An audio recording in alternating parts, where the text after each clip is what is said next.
Bonjour tout le monde.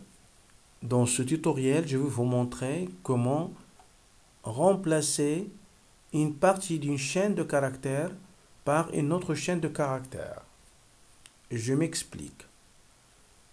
Je viens de recevoir un devis d'un collaborateur dont la quantité ou la colonne quantité, il a renseigné le nombre, la quantité plus l'unité. Je me demande pourquoi il a utilisé l'unité du moment que la colonne C, unité, est déjà renseignée. Donc il suffit tout simplement de saisir 40, 60, 100 sans mentionner l'unité.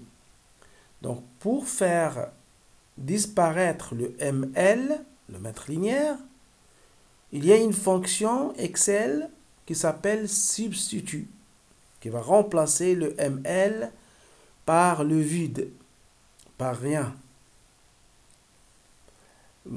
Pourquoi tout ça?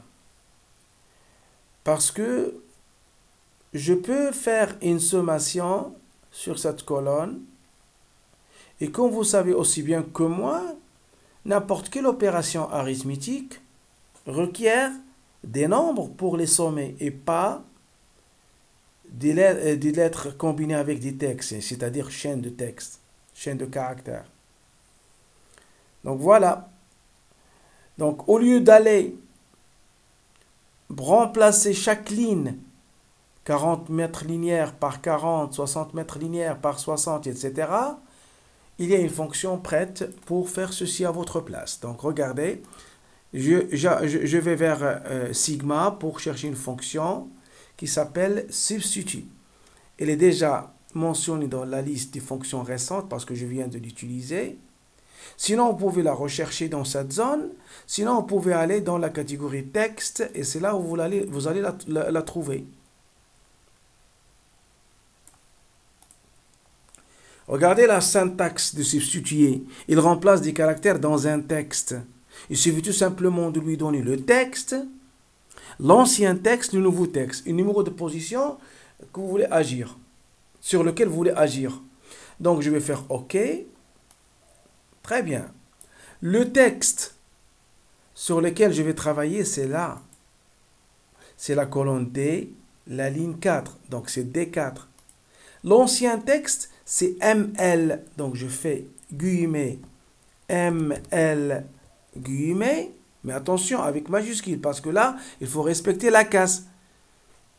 Nouveau texte, rien. Ça veut dire quoi? Guillemets, guillemets. Entre les guillemets, il n'y a rien. Il y a le vide. Et puis, je fais OK. Du coup, vous voyez que je récupère seulement le nombre, le chiffre 40. La même chose pour les autres. Donc, après, je vais faire copier pour coller ici dans la colonne quantité pour pouvoir éventuellement chercher le total quantité. Donc, bouton droit, copier. Et là, attention encore une deuxième fois, ne faites pas coller. Vous faites coller la valeur. Parce que sinon, je vous allez coller la formule. Et ça va erroner tout. Coller. Et puis, je vais vers autre chose. Avant de faire la sommation, remarquez bien qu'il y a une icône ici qui indique comme quoi ces valeurs restent encore du texte. Il faut les convertir en nombre. Donc, je viens ici, je pointe sur cette icône, regardez, et je clique sur cette flèche, et je clique sur convertir en nombre. Donc, il a converti toute la colonne en nombre, parce qu'elle était toute sélectionnée. Puis, je vais vers cette cellule, je fais sommation. La sommation de ça. Et voilà. Le tour est joué. Je vous souhaite très bonne soirée, très bonne journée et à la prochaine. Au revoir.